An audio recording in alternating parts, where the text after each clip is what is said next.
Ireland is a nation of sports lovers. The field of play is our theatre of dreams. But in sport, like life, dreams sometimes come crashing down to earth. In 2009, Felix Jones, Munster rugby player and Irish international, suffered a serious injury playing the game he loved. A crashing collision left him with a broken neck, and he was told he'd never play rugby again. But he was one of the lucky ones. The pass is brilliant! Felix Jones on the end of it! Felix made a remarkable recovery and is back playing at the highest level. He's since joined the board of Spinal Injuries Ireland and is determined to help those less fortunate than him.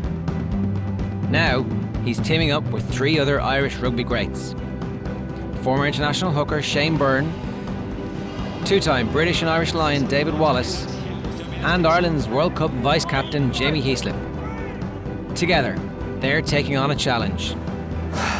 Need a head for height here. To sample the realities of life in a wheelchair in a journey from the Aviva Stadium to Thomond Park. Stripped of their physical powers, these 4 internationals will attempt to navigate our streets, explore our public transports, and find out firsthand the realities of life in a wheelchair.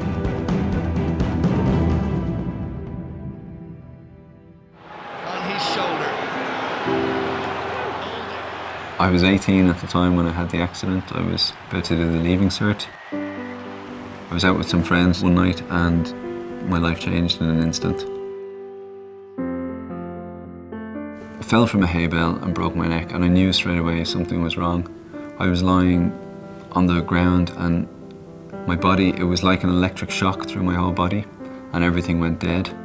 I had friends there and I asked one of them, "Can you lift my hand?"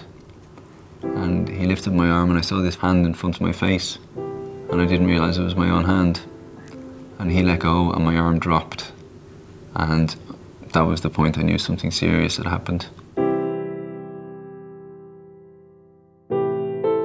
When I was injured, it was the 2nd, 3rd, 4th and 5th vertebrae that I broke. I went the whole hog, I didn't do things by half. I was quite sporty, grew up in the country, so a lot of memories out in the country, and hay bales in particular. We had a field next to us full of hay bales, and the amount of times I was on and off them with no problems throughout the years, it's ironic to look back and think about that. Photos of me as a child on a hay bale. Since Stephen's accident, he's become acutely aware of the challenges that wheelchair users face in their daily lives. Keen to make the wider public aware of their plight, Stephen has contacted Felix Jones with a unique challenge of his own. Peter. But first, Felix tells Stephen his own story. Nice to meet you. Yeah, you too. I was playing against Connacht on Stephen's Day in 2009. I had the ball and I was kind of trying to get away from a guy from this direction here, you know, and as I turned, there was another defender there, and I just thought, oh, you know, get down. I heard a massive crunch in the neck, and I thought, Jesus, that's definitely not good. It's an amazing story that you went from being almost paralysed to becoming an Irish international. Yeah, well, I mean, I was obviously tremendously lucky in that my cord wasn't damaged. They're the inches, Felix, between someone like myself and someone like yourself. The damage to my cord is maybe an inch in size, so that's the tiny bit that's affected every facet of my body below my neck. So the idea and the proposal that I'd like to put to you is to undertake a challenge to get from the Aviva Stadium to Thomond Park in Limerick, your home, getting back home, using only public transport and in a wheelchair. I'll accept the challenge, and there'll be a few other guys that I'm sure will take it on as well. I've been lucky with injury to date, and I've been on crutches once for like a day. Really don't know what to expect. Arm's already starting to burn. I haven't even gone 100 metres here. Yeah, apprehension is probably the best word right now. Nice to disman the park and double yellow lines. Block review, thank you. Fucking twat. There's a huge issue with wheelchair transport. I didn't get it when I was 18 before my injury, but I certainly get it now. It's one of the biggest barriers to people to access their communities. How do I get in? Transport is the thing that moves everything.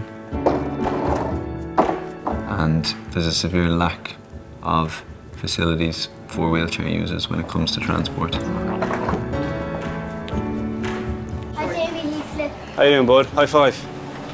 Yes, Hi. sorry if I got your hand dirty.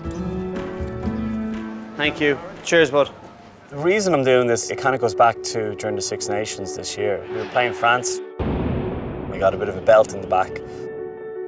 And it kind of transpired anyway that I had fractured 3 of my vertebrae. We play a fairly physical sport and we kind of all accept what can transpire. Every so often accidents happen. You know, people playing the sport that they love, you know, in a moment their life can change. And that's what I'm here for today, to kind of really feel firsthand what it's like for people in wheelchairs trying to get around Dublin and trying to get around Ireland. Probably going to be the easiest part of my day.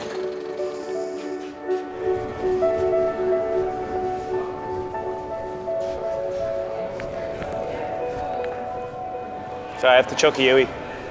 Chose the wrong lane. How are you? Getting there, getting there, getting there. In Ireland, only about 5% of all taxis are wheelchair accessible. That compares to 80% in the UK. Jamie is about to experience firsthand an everyday reality that wheelchair users know all about. I had a friend's birthday one Saturday night in Dublin city centre, and I pre-booked a wheelchair taxi during the day, giving plenty of hours notice, which is what you do in order to guarantee that you're going to get one. What's the chance of a Joe, lads? That chap there, look after you. Which guy? Black car there. Came out of the pub about 1 a.m. and there was no sign of the taxi. I can get into that? Yeah. Lovely. So I rang the taxi company. They said there'd been a mix-up and they no longer had any wheelchair taxis available. We got a ramp? No, we're on a shoulder. I prefer a ramp if you got one. Can you call one for a ramp? I tried 5 or 6 different other companies with no success. So I spent the next 5 hours at the side of the road trying to hail down a wheelchair taxi.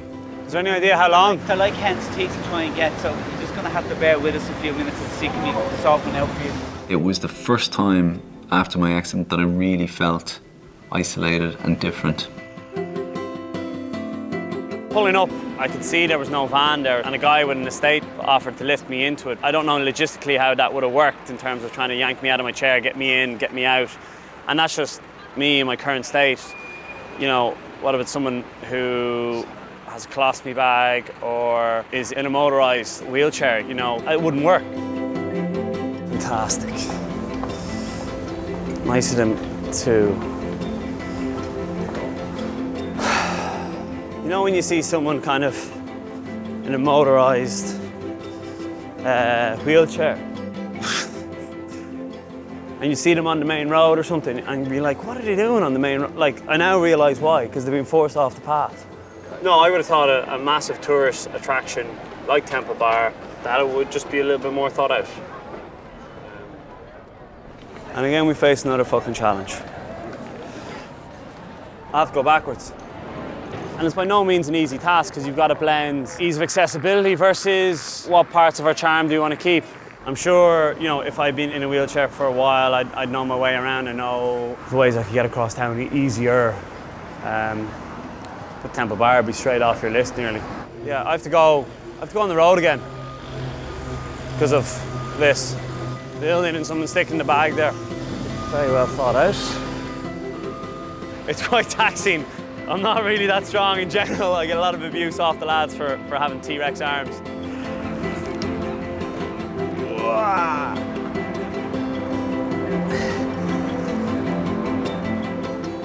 After struggling through the cobbles and obstacles of Temple Bar, Jamie is about to see what good planning can achieve. Oh, this is way better. You're already starting to notice the different surfaces. Thank God they're connecting the Lewis lines up, which coming up to it, getting onto the platform, you didn't even notice the transition onto the platform to getting the ticket to getting on it, all really well thought out. Lovely, thanks. In order for this city to be accessible and inviting, they really do have to have people at the table who have to go around in wheelchairs. People like Stephen who are trying to highlight the issue and get involved need to be there and need to be listened to.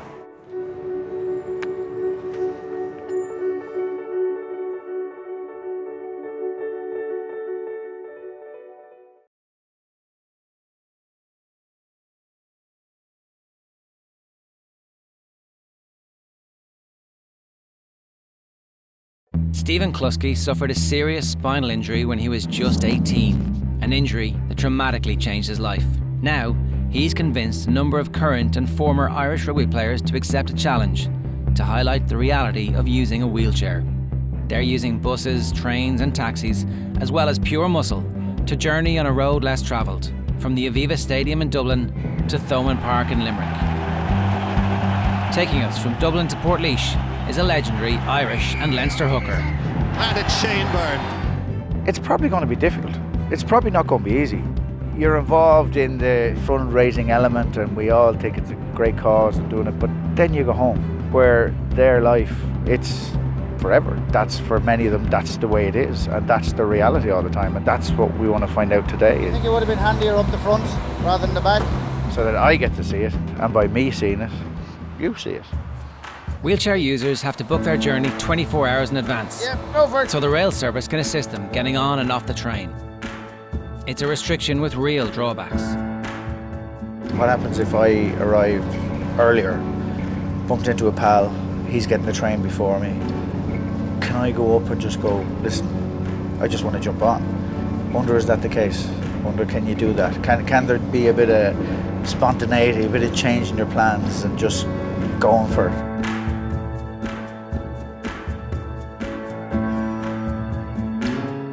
Off to Jack's, we'll give it a go. I'm presuming this won't be as easy as it normally is. That'll get me steering right. Do you reverse or? Have to do my naked gun moment. You better turn the mic off.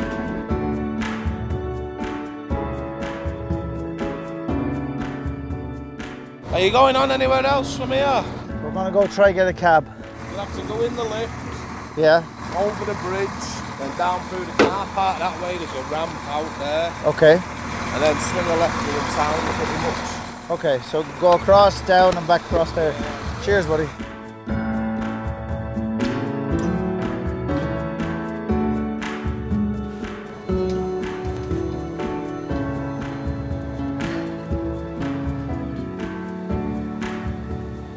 Taxi!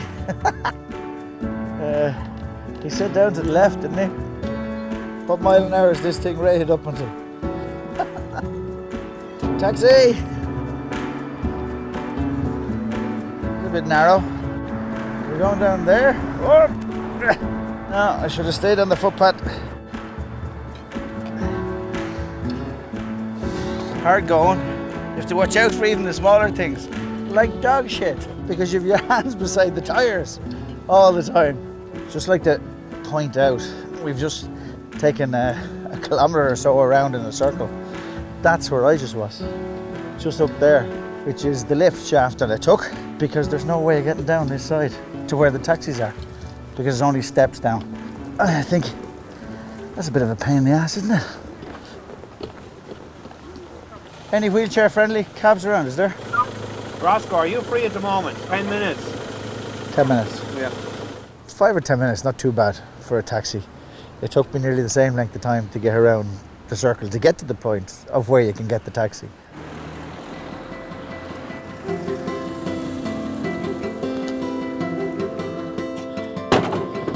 It's a bit bloody steep.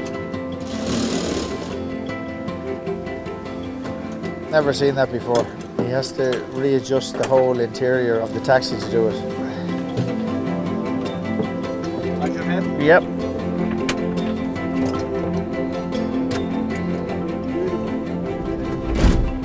Pretty bloody tight. You're almost as long waiting for the cab as you are putting it together, and would that happen, I wonder, at 4 o'clock in the morning if you're out with your pals? Would that all be done to the same degree? Or would the taxi driver kind of go, to hell with that, I'll drive on a bit and I'll pick up everybody else?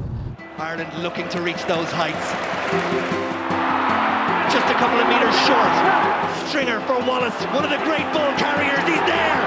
He must be there. David Wallace drives low and hard. I suppose I'm looking forward to the challenge and seeing what the experience is like. Now, I'm fortunate I only get to be in the wheelchair for a few hours and get to step out of it. Hey, Munch, how'd you get on? Yeah, real eye-opener, tiny little things waiting on taxis, getting at the train station. You have to go all the way around the train station. How's the physical upper body after it? Yeah, it's okay. But listen, best of luck. I'll pass over. I'll take over. Good man. Best of luck, man. Listen, thanks very much. Hope you kept it nice and warm for me now. I did, of course. Oh yeah, it's got your grooves. It'll take a while to work out. And away we go. Away we go. You know, when you see it, people make it look easy because they're doing it probably for a long time. Even this flat footpath is quite tricky to navigate. You know, I'm going wrong already. I think for me it's going to be an eye-opener, and I'm going to see what people have to go through every day. It might be very gradual as well, but you feel every little hill. It'll be physically exerting in that, but I'm sure logistically, the simple little details of getting over a ramp or getting off a footpath or trying to get onto a bus, I'm sure there's 100 of small little things that will crop up that you can't really foresee. Despite huge investment in Ireland's public and private bus fleet, simply getting on board remains a problem. My parallel parking isn't great. For instance, on intercity coach routes, there's only a handful of stops in the entire country that are truly wheelchair friendly. Certainly not as straightforward as just hopping on a bus and sitting down, is it? Very few coaches have this. It's going to put you off on travelling.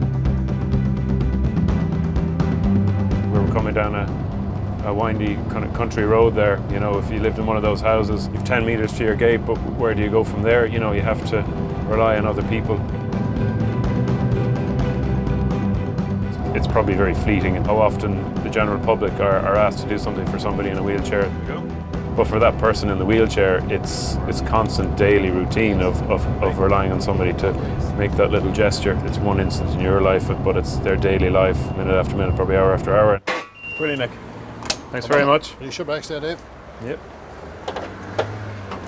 Good man. You okay now? Yeah, that's brilliant. Thanks very much. Now Ireland have numbers, and it's there. Pops it up, and who's on his shoulder? Felix Jones. But it's the fullback who gets in for his second in nearly as many minutes. And Ireland are out to 40 points. Well, that's a brilliant try. I know I'm going to sit in this chair and I'll be out of it after a couple of hours after this journey, and I'll go back and I'll be training again in the morning. But when I sit in it, I'm going to be thinking, this could have been my chair. I think I'm going to find a lot of very small things that I would never ever have thought being difficult, very, very difficult. Sorry, you wouldn't be able to give me a hand there, would you? I thought I was just going to be able to wheel up onto it. Thank you. Because actually, when I hit it, I kind of got a bit of a shunt, and then the cars are coming right around the corners.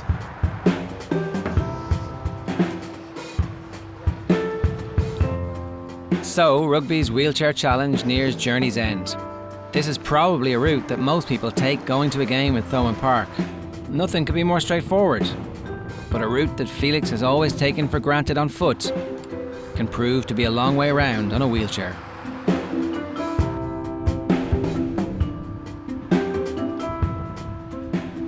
Where I needed to go was less than 5 metres away. I had to go all the way around, uphill.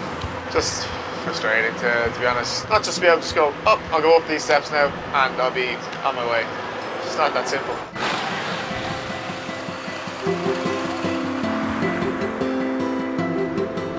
And there's a car on the way here, which doesn't help matters.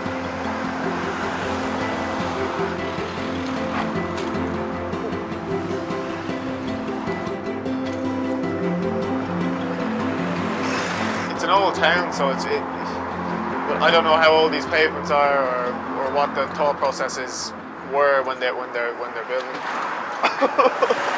No, you're good. Were you able to pick me up from here? There is a ramp, as you said, but it's just for me to have to come around this corner and not cross where you might expect to cross if you were walking. I have to go back and I have to go up again. And it doesn't look like much, but that's a little bit of a hill there. That makes things just a little bit more difficult.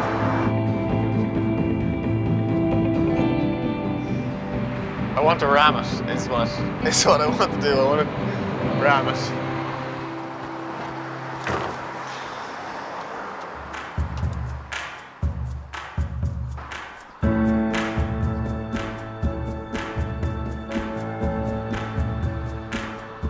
Life is a funny thing. It throws you all sorts of curveballs, and sometimes we get carried away in sport thinking it's the be-all and end-all, you know, winning a game, losing a game. There's some very life-changing, altering things that can happen to people through no fault of their own. At the end of this, I'm gonna get up and get out and be able to walk around, but the problem's still there. Every time. The rugby players are considered gods among men. They're much stronger, much fitter than most people in society. Oh, big kill. To see them struggling with tasks that a regular wheelchair user has to face each day, I think, is a powerful message as to the actual challenges that people do face. If I had to walk that, it would probably take the guts of half an hour. Roughly. I'd say that took us maybe 2.5 hours, maybe. I think we're a very positive, progressive society here in Ireland. I think we pride ourselves on that, and I think, you know, we want to be a leading nation, and this is definitely one where we can be possibly at the forefront. There's no huge, big things we need to do here to make somebody who is, you know, immobilised in whatever way, to make their life easier.